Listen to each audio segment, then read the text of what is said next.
This week's question comes from Gemma Edmonds. I love running. I'm not very good at it, but I enjoy it and it really helps with my mental health.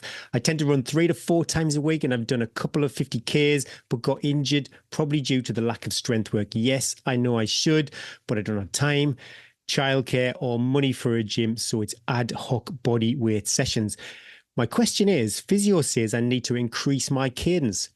Smaller steps and aim for 160 to 180. Problem is, when I do this, I run faster. And when I run faster, my heart rate increases and I end up in zone 4 or 5. So how do I run my easy sessions? Should I focus on cadence, form and injury prevention, or focus on heart rate, which means slower running and bigger steps and slower cadence?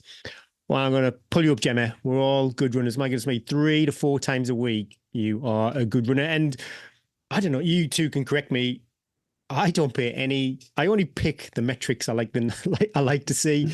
So I don't pay any attention to cadence whatsoever. I run as I run. I'm pretty sure this 180 hero figure for cadence was pulled from, I think, with the 1984 Olympics, where you're looking at the best of the best. So how it applies to everyone else, I'm not really too sure. So yeah, am I wrong, Trish? Am I wrong to dismiss 180 I as think the you're gold figure? 100% right to dismiss the cadence bollocks.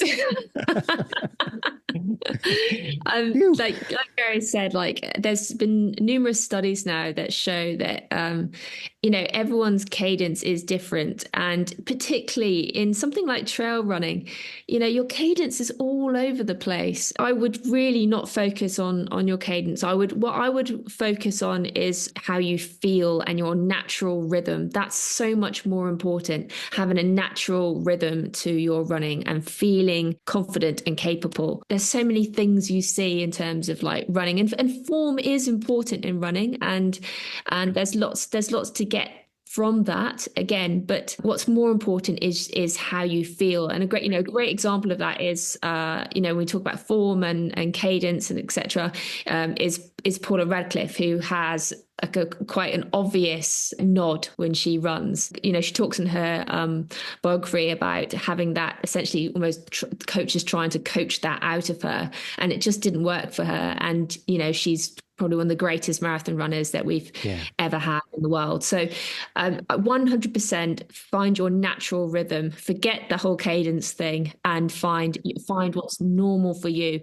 Focus on RPE, your rate of perceived exertion. So again, don't look at your watch. You need to get a feel for this. Okay, what feels easy? What can you sustain?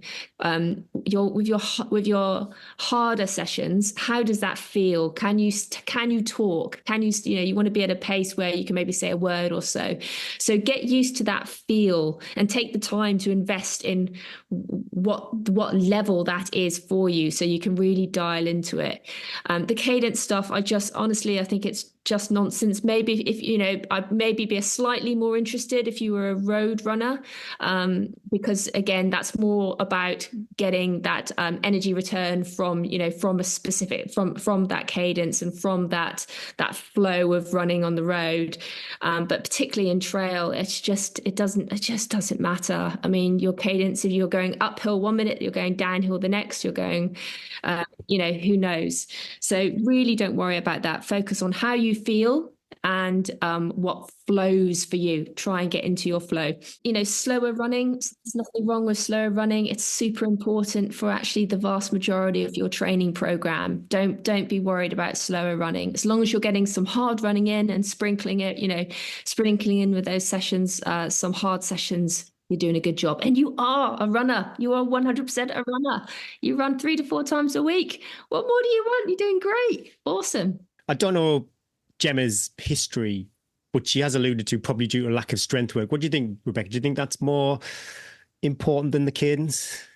Yeah, usually it is. And I think this is along similar lines to the question that we had about correcting overpronation.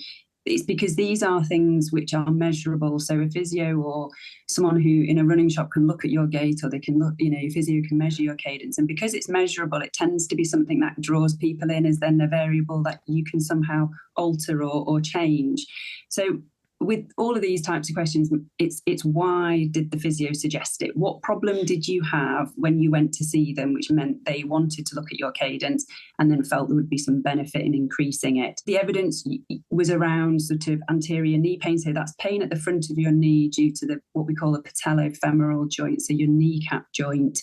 There was some evidence to say if you increase your cadence, reduce your stride length, that may help.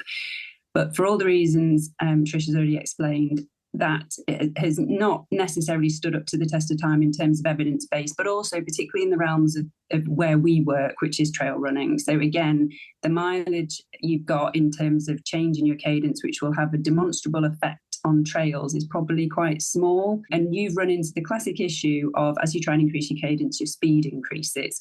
So the only way to really train a change in cadence would be to put yourself on a treadmill and use a metronome and shorten your stride length to accommodate that at the same speed that you want to run. But I don't think in your case, unless there was a specific reason why the physio suggested it, I wouldn't probably invest that time and I'd do all the things Tricia said and focus much more on how you feel whilst you're running. The strength and conditioning is always going to be important for whatever physical problem that took you to see a physiotherapist. The bottom line is probably some sort of strength and conditioning is going to be required to help that problem. And certainly masses of evidence for strength and conditioning for things like anterior knee pain, so that pain at the front of the knee. So if you were having that type of issue, S&C is your way out rather than the cadence. There's lots that you can probably do at home. I appreciate lack of time is always really difficult, but no access to a gym doesn't mean no S&C. There's lots of heavy things you've probably got around your house that you can make use of, just sticking stuff in a rucksack and doing that's weighted squats if you stick some weight on your back. So the simple things that I think you can probably do, and I would probably go down that route of seeing someone who can help you with that sort of program that you can do at home to augment the really good work that you're already doing. That number of times per week running is great. That's an amazing foundation to build on.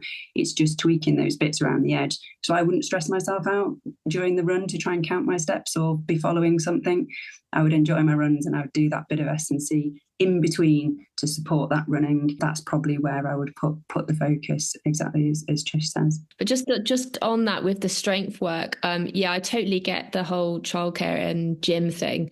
If I could just make one recommendation in terms of doing strength and conditioning at home, is just get some heavy weights. Like you can get really cheap heavy weights on on Facebook or eBay or whatever. Like after COVID now, no one's interested in their health anymore. It's all gone, right? So they're just flogging all their stuff.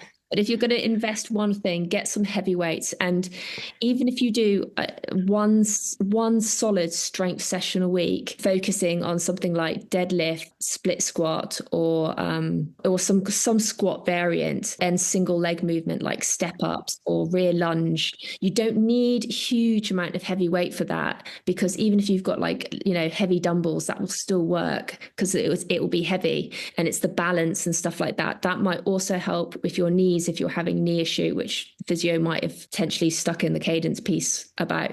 So 100%, try and get a heavy weight that you can use at home, and then you can do it whenever you like. If you can't get heavy weight, bands are like super cheap and they're really, really effective. You can have a huge force and load generated from using a band. So that would be my top tip for doing your strength stuff at home. But really, you do need to be doing some solid, heavy strength work. And I'll join the gym now, but it was friction and time and just an obstacle to go to the physical gym. So I used to just follow along to YouTube review. Yeah. Like Rebecca said, I had weights in a backpack, I had bands, and I was fortunate I had this set of dumbbells which you could increase or decrease the weight. So they were super flexible depending on your strength at that time. But yeah, take advantage of all that unwanted gym equipment, because if you could pick up some deals, and if it is just a bit of friction between you and going to the gym, if doing it at home, there's literally, you could just search. I know YouTube's a bit of a minefield, but I'm pretty sure there's, I follow along. It's Fitness Blender if you want some recommendation, but there's loads out there, loads of good content. But best of luck, Gemma.